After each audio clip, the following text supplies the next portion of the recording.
আওয়ামী লীগ আসবে কোত্থেকে? আওয়ামী লীগের তো খুঁজে পাওয়া যাবে না, বায়োস্কোপ দিয়ে, বিজ্ঞাপন দিয়ে, টেলিস্কোপ দিয়ে আওয়ামী লীগকে খুঁজে পাওয়া যাবে না। কিন্তু এখন আওয়ামী লীগের ভয়ে আমরা সবাই টটল আছে। এই সার্কেলের মধ্যে থাকা উচিত ছিল এবং সেই সার্কেলের বাইরে তারা চলে গেছে। এখন আর সার্কেলের ভিতরে তারা আসতে পারে। সেই সমস্যা তো, সংকট তো রাজনীতিবিদদেরই সমাধান করতে। না না, রাজনীতিবিদ এখন পারবে না, বিকজ স্টিয়ারিংটা তো তাদের হাতে। আমি এখানে যে কথাটা বলতে চাই, আপনি দেখেন তারা যে কাজগুলো করার চেষ্টা করছে রাজনীতিতে, ধরুন ঐক্যমত্য, তারপরে সংস্কার, এগুলো নিয়ে তো দেখাচ্ছে।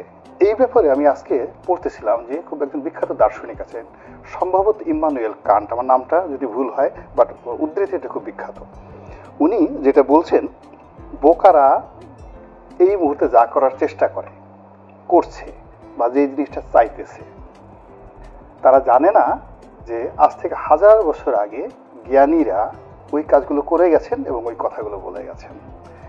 এখন এই যে রাজনীতিতে ঐক্যমত্যী সরকার যা কিছু করার চেষ্টা করেছে 1000 বছর আগে, আজ থেকে 1000 বছর আগে এই বাংলাদেশের অনেক অনেক বড় বড় মানুষ এই কাজগুলো করার চেষ্টা করে গেছে এবং তার ফলাফলটা বর্তমান যারা আছে তারা জানেন না। যার জন্য আমাদেরকে এই 8টা মাস ঐক্যমত্যের নামে, সংস্কারের নামে পুরো জাতির জীবন থেকে শেষ করে দিতে গেল। এখন গণভোটে যাবে।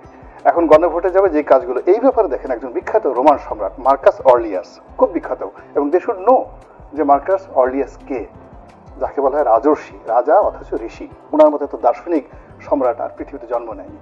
তো উনি যে জিনিসটা বলেছেন যে যে বিষয়ে তোমার অভিজ্ঞতা নেই, ওরকম তোমারই মতো লক্ষ লক্ষ মানুষ আনো, ওইটার কোনো 2 পয়সার মূল্য নেই। এখন গণভোটে গিয়ে জুলাই সনদ সম্পর্কে আপনি গণভোট করবেন, তো যারা এই দেশের জনগণ ভোট দিবে তারা কেউই জুলাই সনদ সম্পর্কে অ্যাওয়ার না, জানে না, মাথা ব্যথা নেই। এখন আপনি তাদের কাছে একটা জুলাই সনদ দিয়ে একটা গণভোট করবেন, আর এই টোটাল বিষয়টা নিয়ে পুরো রাজনৈতিক অঙ্গনে যে অনিশ্চয়তা শুরু হয়েছে, মারামারি, কাটাকাটি, হানাহানি, ভেদাভেদ করে, এখন কি হলো, সরকারের পক্ষে যেটা সম্ভব ছিল সেই সম্ভবটাকে অসম্ভব করে ফেলেছে। অসম্ভব হওয়ার পরে এখন সরকার যেটা বলার চেষ্টা করছে যে রাজনীতিবিদরা আপনারা এই সমাধান করেন। রাজনীতিবিদরা তো এই সমস্যা তৈরি করেনি, তৈরি করেছে সরকার। এখন তারা এই যে এমন একটা প্রবলেমগুলো তৈরি করে ফেলেছে, তাদের স্টাডি না থাকার কারণে, জানার অভাব থাকার কারণে, অথবা শয়তানি করে, কেবলই মাত্র শয়তানি করে।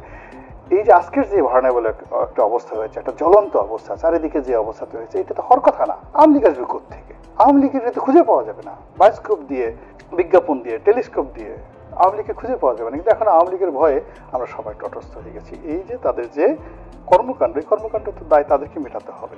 যেভাবে আওয়ামী লীগকে তাদের দায় মেটাতে হয়েছে, যেভাবে মঈনুদ্দিন ফখরুদ্দিনকে তাদের দায় মেটাতে হয়েছে, যেভাবে খন্দকার মোশতাককে তার দায় মেটাতে হয়েছে, যেভাবে জেনারেল এরশাদকে তার দায় মেটাতে হয়েছে, এই বাংলাদেশে দেখেন এই অল্প সময়ের মধ্যে আপনি দেখেন রাজনীতি এমন একটা ব্যাপার, এই পলিটিক্যাল অফিসে বসে আপনি একটা ইররেগুলার করেছেন, you might be a chairman, you might be a পৌরসভার mayor, a member of parliament, or even a minister, অন্যায় করেছে আর জেলে যায়নি আর দুর্ভোগ পোহায়নি, এরকম একটা সিঙ্গেল উদাহরণ আপনি টেকনাফ থেকে তেঁতুলিয়া পর্যন্ত গত 1954 থেকে এখন পর্যন্ত যেটা লিখিত ইতিহাস একটা সিঙ্গেল লোক দেখাতে পারবেন না। এইটা খুব খারাপ একটা জায়গা। ফলে এখানে যারা যারা আছেন এই গত 14 মাসে যা কিছু করেছেন, প্রত্যেকটার দুনিয়াতে এবং আখেরাতে হিসাব দিতে হবে, এবং হিসাব দেওয়ার পর দুর্ভোগ পোহাতে হবে, দুর্দশা পোহাতে হবে।